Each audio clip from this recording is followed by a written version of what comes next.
Caleb for Black Star Strength and Conditioning. We're at CrossFit Montclair Gorilla Fitness in beautiful New Jersey.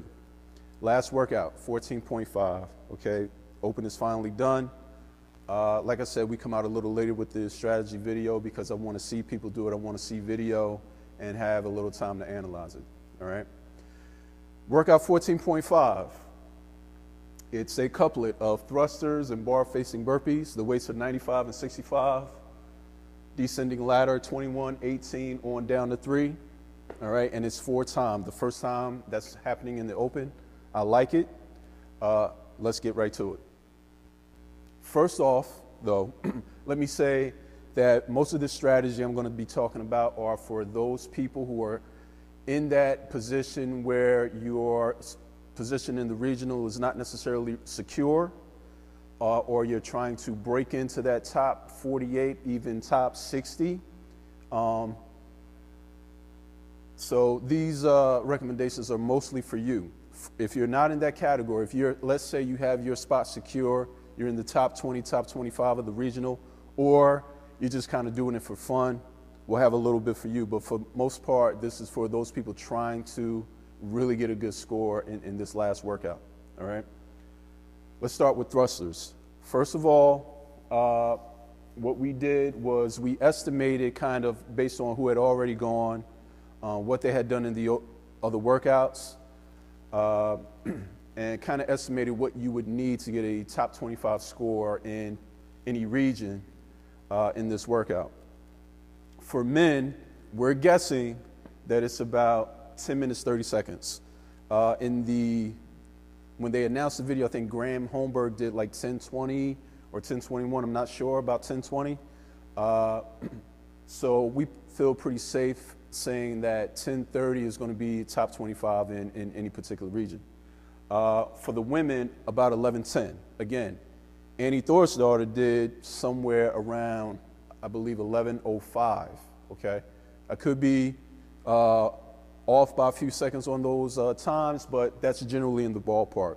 So top 25 in any region, those 2 times should get you there, okay? So with that, thrusters. You will need to do your thrusters unbroken to have any chance of doing these times or less. So you want to do them at what will really be, for most of you, a pretty slow pace, okay? We're saying around 3 seconds of thruster. All right, and thrusters, and we'll have a clip of that. You want to pause at the top, drop into the bottom, go into the next rest with a, half a second pause at the top. You saw Rich Froning do that. All right, you want to breathe, get your breath at the top, and just go through at a steady pace the entire time. Okay. If you find that at any point you want to break up your thrusters, I'm going to say you're going to be in jeopardy of not making these times, okay? But if you do so in a descending fashion. So if you were to do this from 21 as an example, once again, I'm not recommending you do this, but if you need to, you want to do a 10, 7, and 4. At 18, you want to do an 8, 6, and 4. Something like that. Break it up however you want. We're recommending in about 2 to 3 sets. Now, again, I have to reiterate, if you want these times, breaking up your thrusters is not a good strategy, okay?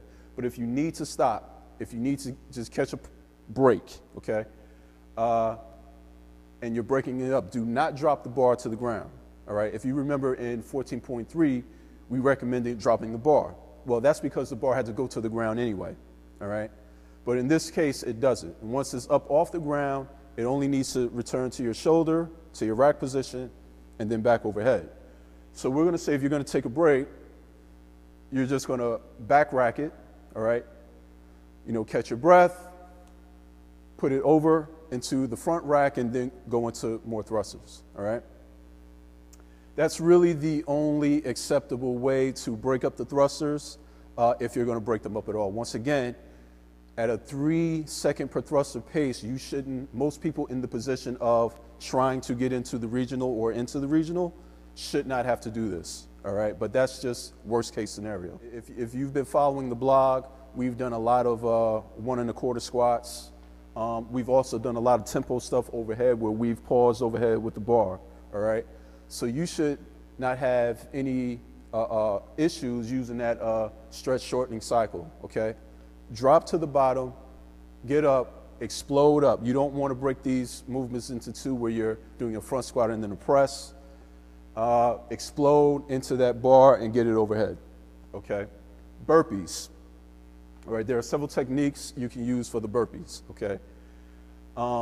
You can do what I'm calling fronings, okay? And if you saw the video where froning just kind of basically came up to a narrow stance and hopped right from the stance, right? I'm going to say that you have to be a special case to be able to continue those over the course of these reps, right? So that is not our recommendation for most people. Now, then we're going to talk about jumps, which is a normal just jump over the bar versus stepping up to the bar and then jumping over, okay?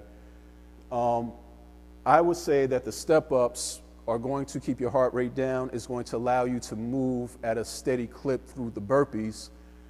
With jumps, and you actually saw this with Graham Holmberg, his rate per burpee just slowed dramatically toward the end of the workout. Still got a good time, but why do that if you don't have to? In some experiments we've done where we had people jumping versus people stepping up, if these people were comparable in ability, step-ups were just as fast. Essentially, the jumps cost you in muscle fatigue and aerobic capacity. There's a bigger cost to the jumps than the step-ups, right? And we'll give an example of someone stepping or someone jumping. Maybe I'll do it myself, all right? Turning, okay? We're going to say don't jump and then turn completely to face the bar on the other side. Do like a quarter turn, turn around, just step, be calm in your jumps. You don't need to do this whole spin, this 180-degree spin in the air, okay? You want to keep yourself going, moving along without expending a lot of energy, all right? We'll finish with burpees there. Just some other points we want to make.